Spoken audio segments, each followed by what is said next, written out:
This is a Glitterball podcast. Before we get into today's episode, please remember I'm judging these housemates based solely off of an edit and not as total people. Please don't send them any hate, it's just a game show. It's time to unpack our Australian housemates' first few days inside the brand new Big Brother house and the gate-crashing arrival that is the 13th housemate. Let's get into it. Welcome to He's Always Watching.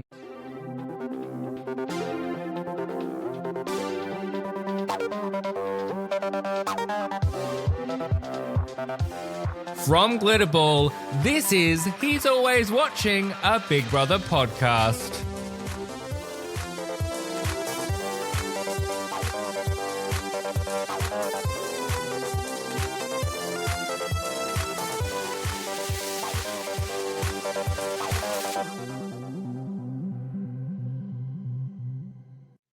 Oh my, the honeymoon period is just about over, as we are almost at our very first round of nominations, but we have a lot more to get into before we get there. This is so different to the era of which we do not speak, and it feels like a cross between the 10, 9 and Big Brother UK. Like, it does have its own special thing, and I think that thing really is the live feed, because I have to be honest with you, if we didn't have the live feed, I'm not entirely sure that I feel like I would know these housemates as well as I feel like I do this far in. And it really goes to show you how much of a difference a live feed can make, because I feel like we would potentially know, let's take the UK for example, we would potentially have a totally different version of those housemates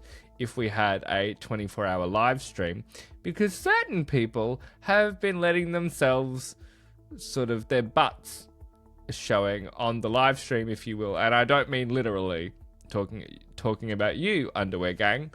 I mean figuratively talking about you, Michael. I don't really want to unpack this that much further, but just to say, if what I have been reading and seeing is true, then Michael's comments, the fact that they have not made the main show, says a great deal. And I feel like Michael is very, very, very lucky that they have not made the main show. And I must say, even though the first highlights did keep me engaged, I would have liked a little bit more meat on the bone, because I feel like there wasn't that much meat on the bone aside from the most to least task results reveal that we got in that show. I mean, for goodness sake, we got a whole section of Holly obsessing over the fish that was seemingly out of nowhere, and the most she's given us, so I guess good work, Holly. But I was like, this is what's making the cut, given that there was a lot of really interesting conversation in the live stream. Let's dive straight into the action though, as we kick off things with the reveal of Australia's 13th housemate, the person who I think the majority of the internet wants their money back on. It's Jane.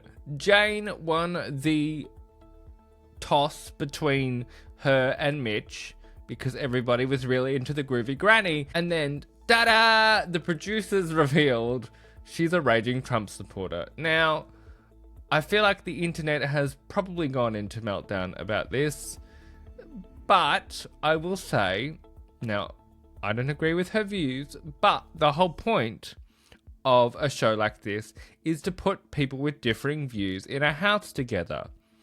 As Farida said in the UK, it's different beliefs, it's different religions, it's different walks of life, all smushed together. That is the whole point of this experiment.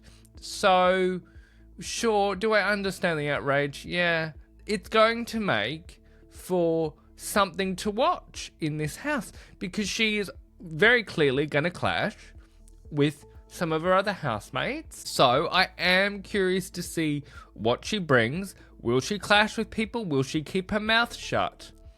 Clearly, Michael hasn't been keeping his mouth shut, so will they group together? Yes, I suspect they will, and given the bit that we have seen on the preview for the Wednesday episode, it seems like they already have.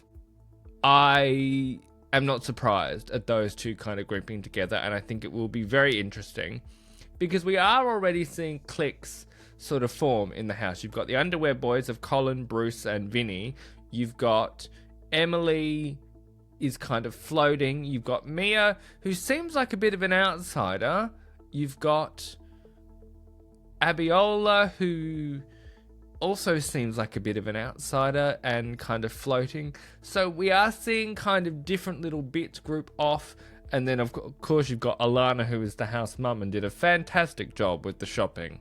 I've just got to say, I was very impressed with how she handled herself in what no doubt would have been an incredibly stressful moment, trying to shop for 12, 13 other people. Like, dear God, that would absolutely do my head in. However, after the break, we are going to dive into the appearance of Big Brother's Bargain Basement, and I'm going to give you my predictions for nominations. So I'll see you in just a minute. Welcome back, Fishbowl friends. It is time to talk about some bargain deals as we head to Big Brother's Bargain Basement. And you know what? I am very much enjoying watching these housemates squirm over their lack of luggage.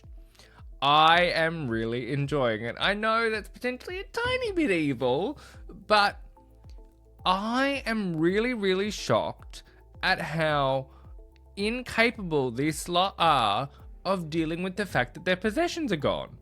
And the thing is, these housemates on the live stream are talking about international versions of the show, so they know these tricks.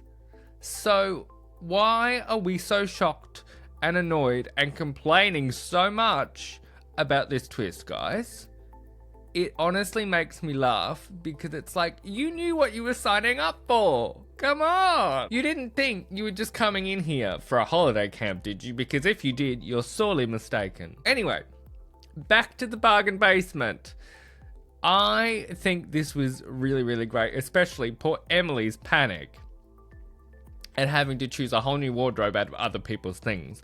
And Coco being so peeved, even though she was trying to put on a good front about the pants. I wonder when Emily will be able to hand those back over, if she will be able to hand those back over, or are they essentially, in Big Brother's eyes, hers for eternity now? That is intriguing. Also, massive props to Colin for the huge effort he did in getting so much out of the bargain basement in such a short amount of time. Colin has really sort of risen to the front, although I cannot tell you how sick to death I already am of Colin and Holly. Get away from her! Get a job! If you get the reference, you'll get the point. But no, seriously, my point is not only the age gap, but it's just like, this is really creepy. You've not even been in there a week. You know what I mean? But I will say, I really did feel for Colin in his breakdown of being called the least intelligent. That is hard, and I think Big Brother not revealing the results either which way as to which category they got the answer wrong or right in terms of did they get the most, did they get the least, is only going to make those mental gymnastics of our housemates even worse. So I do feel for Colin in that front. I feel like Colin won over the hearts of the nation in that moment, although the soppy music underneath probably didn't help. While we're talking about the least to most task for a second, let's just dive into it, because I don't know how Mia can end up as supposedly most annoying and least memorable. I know Vinny was like, I never would have voted her as most annoying. But it's like, sir, you've already locked in that category as a group. So you voting that way makes absolutely no sense. Like, they had already locked themselves down a path. So you kind of have to follow the path, do you not? And I was like, duh? Vinny, what are we doing? Hello? Anybody home in there? So I was honestly surprised to see that our housemates got $250 out of the task. Truly. Because I was like, they're going to be lucky if they get 100 at this rate. Because there just seemed to be no consistency or rhyme or reason from category to category for me. And I was like, this is not a great start for you guys. And I really wanted to see, and I'm really shocked that they did not show us the Australian public's actual votes in the categories. Like, we didn't even get them on socials. That's just dumb. Why claim that it's the most interactive and then at least not show us our votes? Hello? Anyway, somebody else who has, I think, potentially divided the nation a little bit, and I'm still a little on the fence about, is Mr. Connor. I like Connor, and I still think he is great representation, but I feel like he is ruffling feathers. I mean, we saw just how rude and awful, actually, if I'm honest, that Michael and Holly were.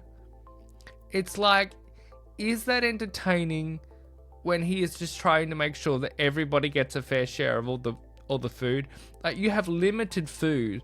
Don't be so goddamn selfish. And I wonder, how long will it take these housemates to realize you cannot be that selfish in this house?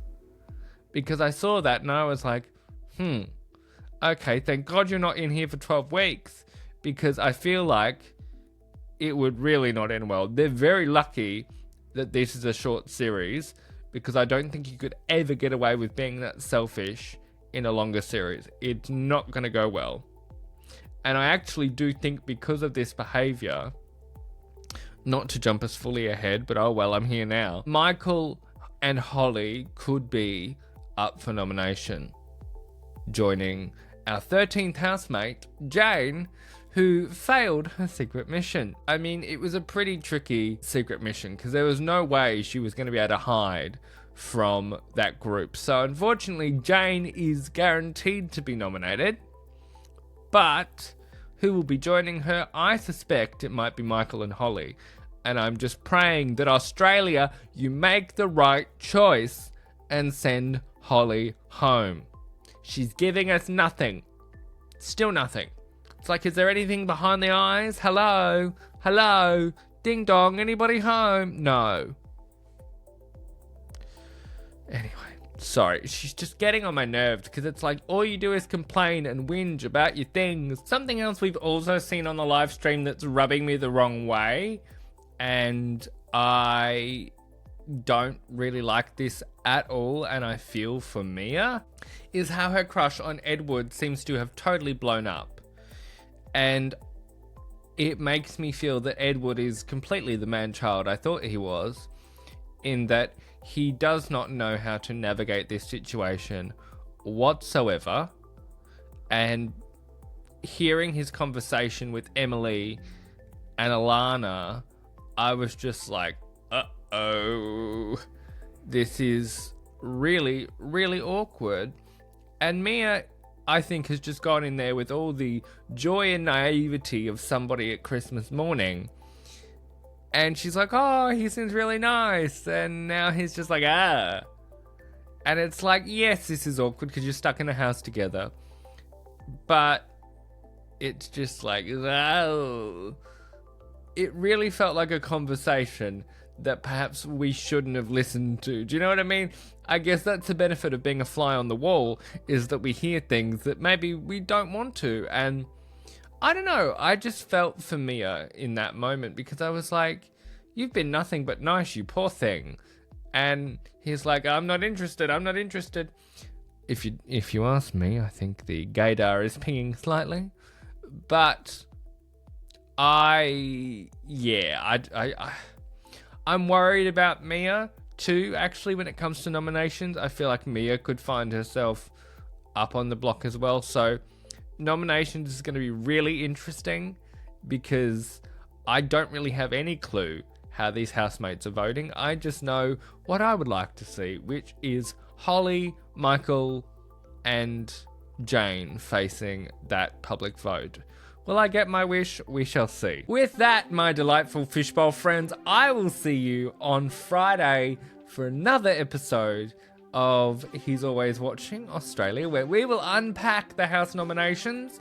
I will give you my predictions for the eviction on Sunday and whatever else Big Brother throws at these housemates, because if there's one thing that I think we've kind of figured out by now, they are not in for an easy ride. And remember, you can not only watch the daily shows on 10 and the live stream, but if you're in the UK, so my UK fishbowl friends, you can still follow along with this show, which is really, really exciting because the episodes are going up on the Big Brother YouTube channel, which I'll make sure is linked in the show notes 24 hours after they air in Australia. So you can stay up to date as well and continue on this journey with me, which makes me very, very happy because I love all of my fishbowl friends and I'm so glad to have you here.